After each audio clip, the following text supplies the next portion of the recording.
না। আমার যিনি সাংবাদিকতার গুরু রনেন মুখোপাধ্যায়, তিনি বলেছিলেন যে ভদ্রলোকের ছিল আইএজি তিনি মেম্বার হতে হবে। তো ফর্ম দিয়েছিলেন, পরে তিনি মেম্বার হয়ে গেছেন, তখন থেকে সে এখনই চলছে। বিষয়বস্তু বিবেকানন্দ এবং তার প্রাসঙ্গিকতা। খবরের কাগজের সঙ্গে স্বামীজির একটা ওতপ্রোত যোগ আছে। স্বামীজি শিকাগোয় বক্তৃতা দিয়েছিলেন কিনা কলকাতায় এই খবর কেউ জানত না। নভেম্বর মাস 1893 সালে স্টেটসম্যান কাগজ আমেরিকার নিউজ অ্যান্ড নোটস বলে একটি খবরের কাগজ থেকে 6টা লাইনের একটা খবর তুলে ধরে 5 পাতায়। সেই খবরের শেষ লাইন ছিল, Narendranath we believe is the son of a late attorney of the Calcutta high court. সবাই বুঝে গেল যে বিশ্বনাথ দত্তের ছেলে তিনি গিয়ে শিকাগোয় বক্তৃতা দিয়েছেন এবং সারা পৃথিবীকে আকর্ষণ করতে পেরেছেন। স্বামীজি নিজে খবরের কাগজের কথা ভাবতে শুরু করেন এবং তিনি ট্রাইলিঙ্গুয়াল খবরের কাগজের কথা ভেবেছেন যে একটি কাগজের মধ্যে হিন্দি, বাংলা, ইংরেজি থাকবে। কারণ স্বামীজির মনে হয়েছিল তখনকার খবরের কাগজ পড়ে দেশে এবং বিদেশে যে ইতিবাচক বোধ যদি মানুষের মধ্যে দিতে হয় তাহলে খবরের কাগজে একটা বড় ভূমিকা আছে। এবং সেই কারণে তিনি উদ্বোধন পত্রিকা চালু করেছিলেন এবং উদ্বোধন পত্রিকার প্রথম যে ইস্যুটি বেরিয়েছিল তিনি তার ভূমিকা লিখেছেন। তাতে বলেছিলেন উদ্বোধনের জীবনোদ্দেশ্য হবে পূব পশ্চিমের মিলন, পাশ্চাত্য থেকে চিন্তা আসবে এবং আমাদের চিন্তার মিলেমিশে একটা নতুন কিছু তৈরি হবে। স্বামীজির দেহত্যাগের পর ভারতী পত্রিকায় রবীন্দ্রনাথ লিখেছিলেন যে বিবেকানন্দ পূব এবং পশ্চিমকে দক্ষিণে ও বামে রেখে মাঝখানে দাঁড়াতে পেরেছিলেন। এই যে পাশ্চাত্যের প্রতি আমাদের পাশ্চাত্যের চিন্তা নেওয়া এবং আমাদের চিন্তা দেওয়া 1893 সালে বা 1902 সালে সেটা কল্পনা কেউ করতে পারত, এখনো করে না। এখনো আমরা মনে করি যে সাদারা আমাদের অনেক বেশি এগিয়ে আছে। তাই স্বামীজি বলেছিলেন ওরা চিরকাল কারিগরি প্রযুক্তিতে আমাদের গুরু থাকবে, আর আধ্যাত্মিকতায় আমরা গুরু থাকবো, আমরা ওদের গুরু হব। এবং জাপান সম্বন্ধে বলেছিলেন যে যদি জাপান তাদের সভ্যতার সঙ্গে আধ্যাত্মিকতাকে মেলাতে না পারে তাহলে জাপানের কি ভবিষ্যৎ হবে আমি জানি না। যদি আজকের জাপানের দিকে তাকানো যায়, আমি কয়েকদিন আগে ওয়াশিংটন পোস্ট পড়ছিলাম, জাপানে একটা নতুন অসুখ শুরু হয়েছে, মানুষ হারিয়ে যাচ্ছে, কাজ করতে করতে এত ক্লান্ত হয়ে পড়ছে যে সে কোথায় চলে যাচ্ছে কেউ জানে না। এটি জাপানের একটি বড় ব্যাধি। বিবেকানন্দ প্রতি গোটা পৃথিবীতে একটা টান বাড়ছে এবং পাশ্চাত্যে একটা নতুন দল তৈরি হয়েছে, তারা বলছে SBNR, spiritual but not religious. আমরা প্রাতিষ্ঠানিক ধর্ম মানি না, কিন্তু মানুষের যে অন্তর্নিহিত প্রেম, অন্তর্নিহিত বোধ, অন্তর্নিহিত টান সেটাই বিশ্বাস করি। এবং সম্প্রতি অক্সফোর্ড বিশ্ববিদ্যালয়ের সোশ্যাল হিস্ট্রি যিনি বিভাগীয় প্রধান রুথ হ্যারিস, তিনি একটা বই লিখেছেন, গুরু to the world, life and legacy of Swami Vivekananda. Guru of the world না, গুরু টু দ্য ওয়ার্ল্ড। কেন গুরু টু দ্য ওয়ার্ল্ড আমি আমার সংক্ষেপ আলোচনা সেটি বলবার চেষ্টা করব। স্বামী যখন পাশ্চাত্যে ফেরেন ভারতবর্ষে 1897 সালে মাদ্রাজে একটা বক্তৃতা দিয়েছিল, আগামী 50 বছর দেশমাতা তোমার একমাত্র আরাধ্যা দেবী হোক, বাকি সব অকেজ দেবতা এখন ফেলে রাখলেও চলবে। সব দেবতা ঘুমাচ্ছেন, একটি দেবতা বেঁচে আছেন, তিনি তোমার স্বদেশ, তার কান এবং হাত সর্বত্র বিস্তৃত। এবং বিবেকানন্দ একমাত্র মানুষ যিনি ভারতবর্ষের কথা পাশ্চাত্যে বলেছিলেন। স্বামীজির আগে যারা বিদেশে গিয়েছিলেন, মহাত্মা রামমোহন রায়, দ্বারকানাথ ঠাকুর, সত্যেন্দ্রনাথ ঠাকুর, রমেশচন্দ্র দত্ত, অরবিন্দ ঘোষ, পরে সুভাষ ঘোষ, তারা কেউ ভারতবর্ষের কথা বলতে যাননি। তারা হয় চাকরির পরীক্ষা দিয়ে পাশ করতে গিয়েছিলেন অথবা নিজেদের কোনো কাজে গিয়েছিলেন। বিবেকানন্দ প্রথম পাশ্চাত্যের মানুষকে শোনালেন আমাদের দেশের ইতিহাসের কথা, আমাদের দেশের মানুষের কথা, জীবন চর্যার কথা। 14 তারিখ সেপ্টেম্বর মাসে 1893 সালে স্বামীজি একটি নারী স্বাধীনতার উপর বক্তৃতা দিয়েছিলেন। বক্তৃতা পাওয়া যায় না, কিন্তু তখন যারা নারীবাদী ছিলেন আমেরিকায়, তারা স্বামীজির মাকে একটা বড় চিঠি লেখেন এবং সেই চিঠিতে তিনি জানান যে আপনার ছেলে গতকাল একটি অসাধারণ বক্তৃতা দিয়েছে ভারতবর্ষের নারী আন্দোলন নিয়ে। আমরা আপনাকে অভিনন্দিত করছি, কারণ আপনি এইরকম একটি ছেলের মা। এই যে ভারতবর্ষের সভ্যতার কথা স্বামীজি বলেছিলেন, কারণ তিনি বিশ্বাস করতেন যে ভারতবর্ষের সভ্যতা গোটা পৃথিবীকে বাঁচাবে। শিকাগোর শেষ বক্তৃতায় বলেছিলেন, আগামী দিনে সব ধর্মের ওপর শত বাধা সত্ত্বেও লেখা হবে বিবাদ নয় সহায়তা, মতবিরোধ নয় পরস্পরের ভাবগ্রহণ, ঐক্যতা ও শান্তি। এই যে বিবাদ নয় সহায়তা, আমরা এমন একটা সময় দিয়ে পৃথিবীতে যাচ্ছি যেখানে বিবাদ প্রতিদিন বেড়ে চলেছে। 1955 সালে পৃথিবীর দুজন শ্রেষ্ঠ মানুষ আলবার্ট আইনস্টাইন এবং বার্ট্রান্ড রাসেল, তারা সব রাষ্ট্রনায়কদের চিঠি পাঠিয়েছিলেন। সেই চিঠিতে বলেছিলেন, আমরা যদি আমাদের ভেতরের হিংসে, আমরা যদি আমাদের ভেতরের যে জ্যান্ত চাহিদাগুলো আছে সেগুলোকে নিয়ন্ত্রণ না করতে পারি, তাহলে পৃথিবী কোথায় কোন দিকে যাবে আমি জানি না। বিবেকানন্দ সেই জন্যে মানুষের উপর জোর দিয়েছিলেন। আমি সেই দেবতার পূজারী, অজ্ঞেরা যাকে ভুল করে মানুষ বলে ডাকে। 1895 সালে তিনি দুটি গুরুত্বপূর্ণ চিঠি লিখেছিলেন। একটি চিঠি লিখেছিলেন হরিদাস বিহারী দাস দেশাইকে, যিনি জুনাগড়ের রাজার প্রাইভেট সেক্রেটারি ছিলেন।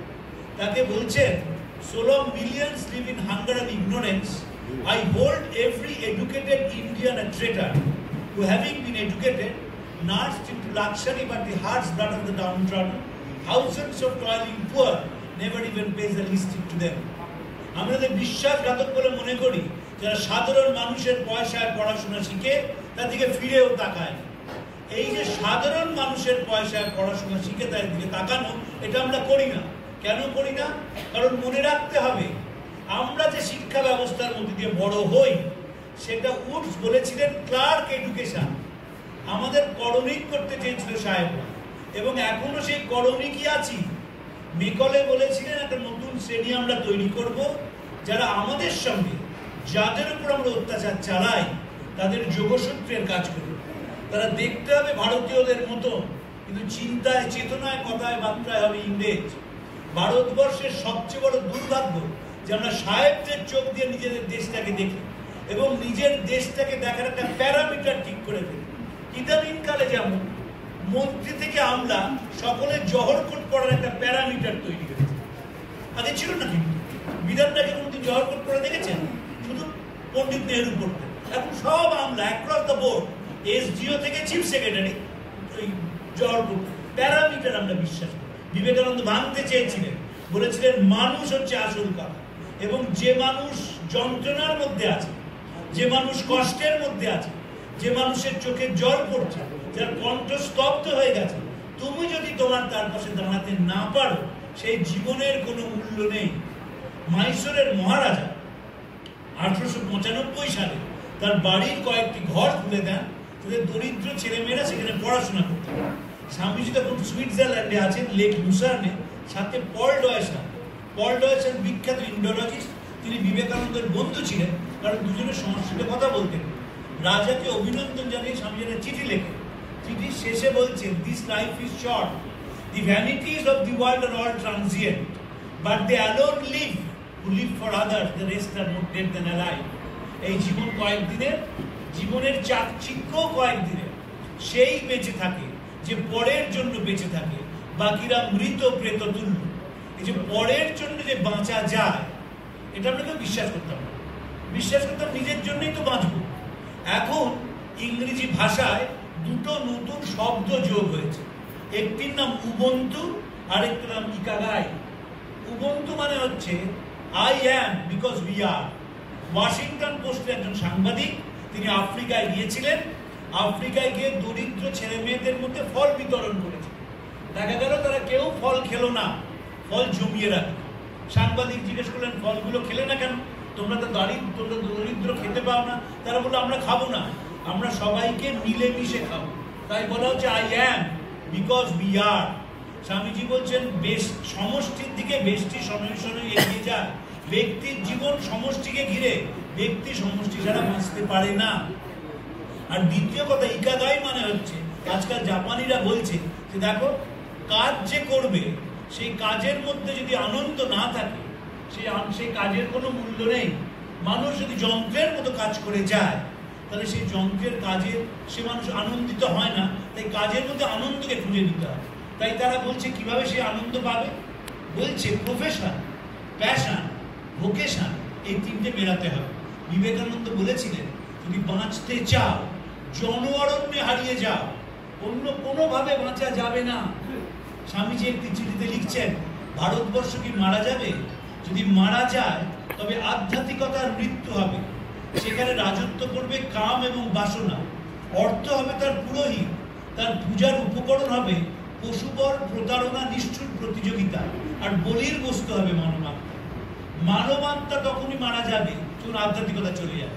আধ্যাত্মিকতা মানে ঘন্টা নাড়া নয়, আধ্যাত্মিকতা মানে কুম্ভে স্নান করা নয়, আধ্যাত্মিকতা মানে মন্দির বানানো নয়, আধ্যাত্মিকতা মানে গভীর অন্তরের একটা অনুভূতি যেটি বলে আমি এবং আমার পাশের মানুষটা স্বরূপত এক। স্বামীজি দৃঢ়তার সঙ্গে বলেছিলেন, বেদান্তের মতবাদ যতই উচ্চ হোক না কেন কোনোদিন তা মানুষের কাজে আসবে না যদি তা ব্যক্তি জীবনে প্রয়োগ করা যায়। একজনকে চিঠি লিখেছিলেন, তার নাম সরফরাজ হোসেন। তিনি একটি স্কুলের হেডমাস্টার মশাই ছিলেন।